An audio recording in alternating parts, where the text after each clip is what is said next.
Hello student, good morning. आज हम जो हिंदी का लेसन रीढ़ की हड्डी वो पढ़ रहे थे वो कंटिन्यू करते हैं। राम स्वरूप चौंक कर खड़े हो जाते हैं। उमा उमा। अभी राम स्वरूप है वो उमा बोलती है तो इसलिए वो बोलते हैं कि चौंक कर बोलते हैं कि उमा उमा। उमा बोलती है, अब मुझे कह लेने दीजिए बाबूजी। अभी उमा बोलती है कि मुझे चुप बैठने के लिए मत बोलो, आज अभी मुझे क्या बोलने दो। गोपाल प्रसाद बोलते हैं ताव में आकर, बाबू राम स्वरूप, आपने मेरी इज्जत उतारने के लिए मुझे यहाँ बुलाया था। गोपाल प्रसाद अभी ताव में आकर बोलते हैं कि राम स्वरूप, मेरी इज्जत उतारने के लिए मुझे यहाँ बुलाया था क्या? उमा बोलती है तेज आवाज़ में, जी हाँ, और हमारी बेइज्जती नहीं होती जो आप इतनी देर से नाप तोल कर रहे हैं। अभी उमा बोलती है कि आप हमारी बेइज्जती कब से कर रहे हैं और हम जो इतनी देर से हमारी नाप तोल कर रहे हैं। शंकर, बाबूजी चलिए। अभी शंकर है वो क्या बोलते हैं कि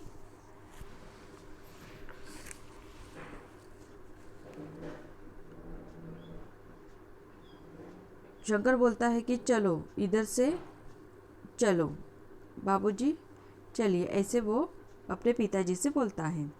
गोपाल प्रसाद बोलते हैं, क्या तुम कॉलेज में पढ़ी हो? राम स्वरूप चुप। अभी वो उमा को कहते हैं कि क्या कॉलेज में तुम पढ़ी हो? राम स्वरूप चुप बैठते हैं। उमा कहती हैं, जी हाँ, मैं कॉलेज में पढ़ी हूँ। मैंने बीए पास किया है। कोई पाप नहीं किया, कोई चोरी नहीं की और न आपके पुत्र की तरह लड़कियों के हॉस्टल में ताक झाँक कर कायरता दिखाई है। अभी उमा कहती है कि मैंने पढ़ाई की है, बीए तक पढ़ाई की है, कोई पाप नहीं किया है, कोई चोरी नहीं किए हैं और आपके लड़के जैसे लड़कियों के हॉस्टल में जाकर ताक झाँक नहीं किया है और कोई बुरा काम नहीं किया है, कायरता नहीं की दिखाई है। मुझे अपनी इज्जत अपने मान का ख्याल तो है, लेकिन इनसे पूछिए कि ये किस तरह नौकरानी के पैरों में पड़कर अपना मुंह छिपाकर भागे थे। अभी उमा है वो डायरेक्टली बोल देती है कि आपके लड़के मतलब शंकर ने, मतलब उनके गोपाल प्रसाद के लड़के ने क्या कुछ नौकरानी के साथ गंदा कुछ काम किया होगा, इसलिए उमा बोलती है कि नौकरानी के पैरों पर पड़कर अपना वो क्या मुंह छिपा भागे थे। राम स्वरूप उमा उमा कहते हैं। गोपाल प्रसाद बोलते हैं खड़े होकर गुस्से में, बस हो चुका बाबू। बाबू राम स्वरूप आपने मेरे साथ दगा किया। अभी गोपाल प्रसाद है वो खड़े होकर गुस्से में बोलते हैं कि बस हो चुका बाबू राम स्वरूप, आपने मेरे साथ बहुत दगा किया है। आपकी लड़की बीए पास है और आपने मुझे कहा था कि सिर्फ मैट्रिक तक पढ़ी है।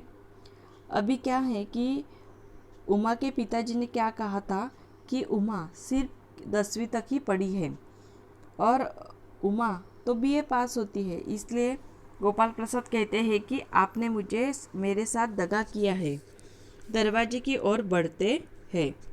उमा उमा कहती है, जी हाँ, जाइए, ज़रूर चली जाइए, लेकिन घर जाकर ज़रा यह पता लगाइए कि आपके लाडले बेटे की रीढ़ की हड्डी भी है या नहीं, यानी बैकबोन। अभी क्या है, उमा बीए तक पढ़ी है।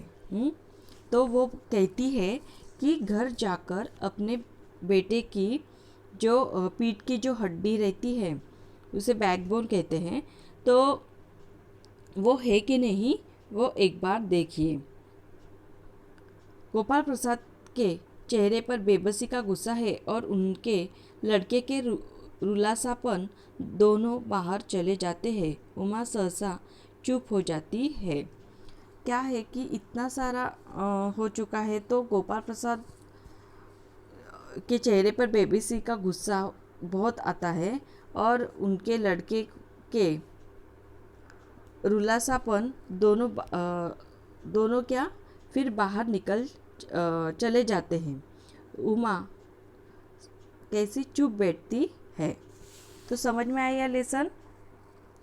भोर का तारा एकांगी संग्रह से अभी ये पूरा लेसन है वो भोर का तारा इसमें से लिया है। तो ये इस लेसन में यही कहा गया है कि लड़कियां भी अभी लड़कों के कंधे पे कंधा मिलाकर आगे बढ़ रही हैं। इससे हमें इस पाठ से हमें सीख मिलती है। ठीक है, समझ में आया सब? ठीक है, थैंक यू।